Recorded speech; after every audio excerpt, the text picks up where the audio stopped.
1. The Quest for Sunspots. This is the sun. And this is a sunspot. Sunspots are dark structures on the surface of our star, generated by strong magnetic fields emerging from its interior.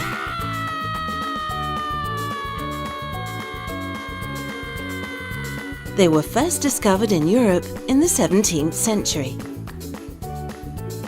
Sunspot. Galileo was obsessed with these enigmatic structures. He observed and drew them over the course of a whole summer. He saw sunspots move and evolve across the solar disk.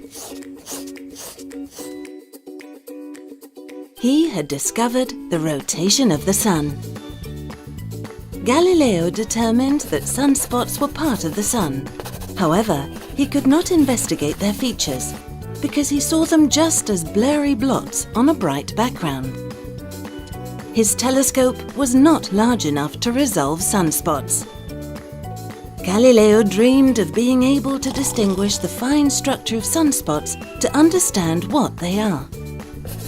He would have needed a much larger telescope and advanced instrumentation to do so. Unfortunately, such a telescope was unthinkable in the 17th century. In 1868, in Chicago, George Ellery Hale was born. He was an astronomer who would revolutionize our understanding of sunspots. Hale designed and built several large telescopes in the United States.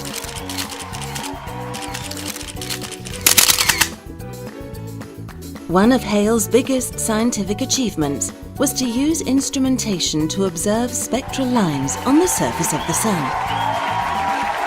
In the 17th century, the British physicist Isaac Newton showed that white light passing through a prism is decomposed into the different colors of the rainbow.